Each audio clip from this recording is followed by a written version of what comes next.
Então vamos juntos e olha, já temos um convidado na linha. Ah, já temos? Já temos um convidado na linha, então vamos começar com entrevista.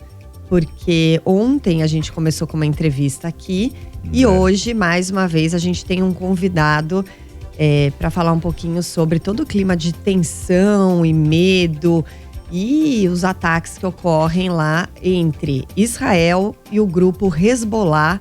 E o nosso convidado é o João Miragaia, um brasileiro que mora em Iad, no norte de Israel. Mas há 3 dias ele teve que se deslocar. Ele está em outra parte do país, também do norte do país. E ele vai contar um pouquinho pra gente agora sobre isso. Bom dia, João. Obrigada por conversar com a gente. Bem-vindo aqui ao Jornalismo da Nova Brasil. Oi, bom dia para vocês. Espero que esteja tudo bem. João, conta pra gente. Primeiro você teve que se deslocar por causa desse clima de tensão. Há ataques aí no norte de Israel também. Como é que tá a situação por aí? Eu não estou no norte do país.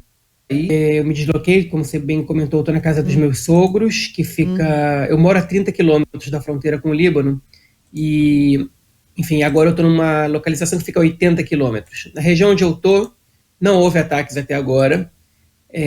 E imagino que, pelo menos nesse estágio, ainda não vai continuar sem ter. Mas no norte do país, os ataques foram constantes, desde sábado à noite, na verdade. A gente pôde escutar muitas explosões. Por sorte, na região que eu moro, a gente não escutou a sirene, pelo menos até a gente sair dali, mas nos vilarejos próximos, nas cidades próximas, a sirene anunciando o disparo de bombas e de drones soou várias vezes. Mas de ontem para hoje, o Hezbollah ficou quase 20 horas, né, um pouco menos, 18 horas sem disparar nenhum foguete, e disparou agora há pouco, tem 1 hora, na cidade de Akko, ou Acre em português, que fica próxima à Baía de Haifa. Então voltaram a disparar. Israel continuou atacando o sul do Líbano durante essa noite e essa manhã também. Ô, João, e pelo aquilo que tu acompanhas aí, pela experiência que você tem, para onde caminha isso? Eu pergunto porque as informações que chegaram aqui ao Brasil nas últimas horas são de que Israel estaria preparando uma incursão terrestre ao Líbano. Ou seja, a gente pode ter uma escalada ainda maior desse conflito, que para mim já ganha contornos até de uma guerra em virtude do número de mortos que já tem ocorrido, principalmente do lado libanês. Você acredita mesmo nessa incursão terrestre? É para aí que caminha, de acordo com as informações que você tem aí, ou não? É difícil a gente saber para onde caminha, porque ao mesmo tempo que ontem começaram a recrutar duas novas brigadas do Exército para treinamentos, e o próprio chefe do Estado-Maior das Forças Armadas anunciou que a preparação é para uma incursão terrestre. Por outro lado, a gente hoje acordou com notícias de que a proposta francesa e norte-americana por um cessar-fogo, ela estava em vias de ser concretizada, um cessar-fogo temporário de 21 dias, para que durante esse tempo fosse negociada um projeto, uma proposta de cessar-fogo permanente. Não é um acordo de paz, é um cessar-fogo de longa duração. Então, a gente não tem como saber exatamente no que isso vai dar.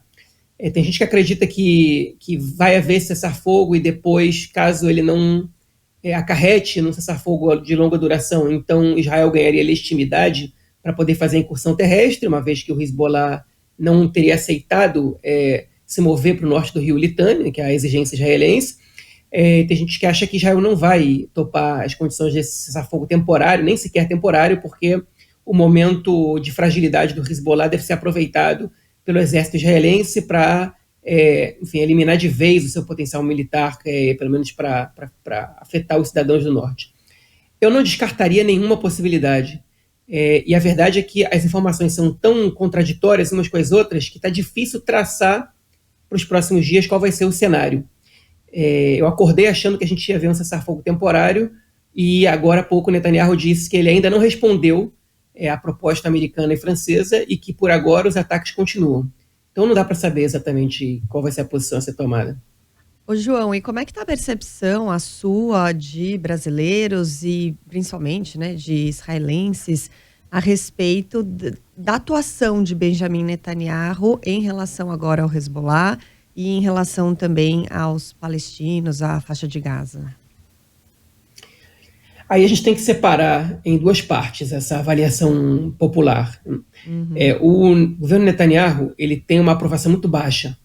A figura dele, o primeiro-ministro, dificilmente alcança 30% de aprovação nas pesquisas feitas, e todos os partidos que hoje compõem a coalizão não conseguem chegar perto de obter maioria no parlamento em pesquisas eleitorais que são feitas constantemente em Israel, porque se chama parlamentarista, então as pesquisas eleitorais são feitas semanalmente, às vezes até mais que uma por semana. Mesmo que a gente não tenha eleições exatamente no horizonte, é um costume dos meios de comunicação realizarem essas pesquisas aqui.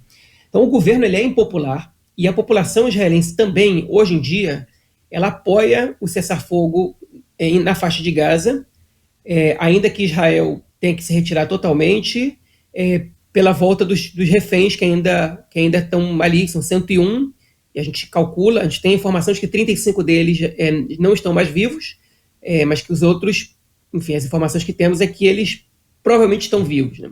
Então, nesse caso, a população, ela reprova o governo Netanyahu, ela reprova a ação do Netanyahu, a atitude dele com relação à faixa de Gaza, e cobra, né, por meio de manifestações semanais, uma mudança nessa situação. Com relação ao confronto no norte com o Hezbollah, a percepção popular é diferente. Numa pesquisa feita pelo jornal Maariv, publicada na última sexta-feira, 60% da população israelense é a favor de que Israel, enfim, estamos falando da sexta, né, a iniciativa israelense começou no sábado à noite, mas já era a favor de que Israel tomasse a iniciativa e atacasse o Hezbollah no Líbano, a fim de permitir que os habitantes que vivem na fronteira com o Líbano, que estão desabrigados há 11 meses, né, estamos falando de 70 mil pessoas, possam regressar às suas casas. Então, nesse sentido, existe eu não posso dizer consenso, mas existe uma maioria consistente que apoia essas medidas.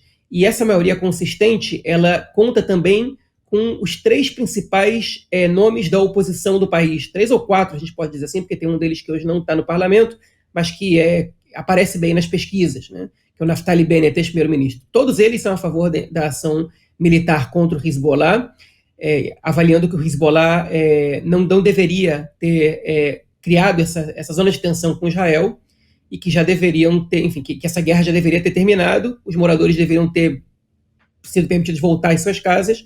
Isso não acontece somente porque o Hezbollah optou por tensionar a fronteira com Israel a fim de auxiliar o Hamas. Essa é a percepção popular. A meu ver, essa é uma percepção equivocada. Eu acho que a ação militar, ela historicamente, ela mostra pra gente que ela não traz paz, ela não traz segurança, nem a médio prazo. Ela, às vezes, com poucas vezes, ela afasta o perigo por um intervalo de tempo relativamente curto, mas não impede que os grupos voltem a se rearmar e realizar ataques contra Israel. Mas, enfim, como eu comentei, 60% da população é a favor, 20% são contrários e 20% não tem opinião sobre isso. Ô, João, rapidinho, você tem alguma perspectiva de voltar para a sua região, onde você costuma ficar, ou tem que esperar efetivamente uma situação mais pacífica entre Israel e Hezbollah? Qual é a tua perspectiva? Enquanto a situação ela tiver da forma como está, né, enquanto a gente estiver sob o risco de receber bombardeios diários ali, eu não pretendo voltar, né? Talvez eu seja obrigado a ir até minha casa, buscar alguns itens que estão fazendo falta, enfim, mas não pretendo voltar com meus filhos pequenos e viver essa situação de terror ali. Mas, enfim, a gente espera por um cessar-fogo. Eu quero que ele aconteça, eu tenho a esperança que ele aconteça, embora eu não seja exatamente otimista em relação a esse ponto. Muito bem. João Miragaia, brasileiro que mora no norte de Israel, mas como ele disse, já se deslocou, né? Foi para outra região. Em Harish que você tá, não é isso? Harish, sim. Harish. Isso. Muito obrigada, viu, por conversar com a gente. Boa sorte. A gente vai continuar acompanhando toda a situação por aí. Obrigado. Bom dia para vocês. Bom dia. Muito bem, tá aí o João, portanto, ontem a gente trouxe o relato aqui de uma brasileira que mora do outro lado, que mora no Líbano, para a gente acompanhar quais são as sensações, né, dos dois que estão vivenciando lados diferentes nesse conflito que, como o João destacou, tomara que tenha um cessar-fogo, tomara que socorra, mas as informações ainda são absolutamente desencontradas. E é todo mundo vítima, né? Vamos combinar. Claro, Inclusive, muitos dos mortos também são pessoas que não têm nada a ver nem com o governo em si israelense e nem com o grupo Hezbollah. Esse deslocamento do João tem muito acontecendo também do outro lado. Do lado libanês, tem muita gente teve que abandonar aí as cidades da fronteira exatamente por causa dos ataques. São 6h17. Nova Manhã.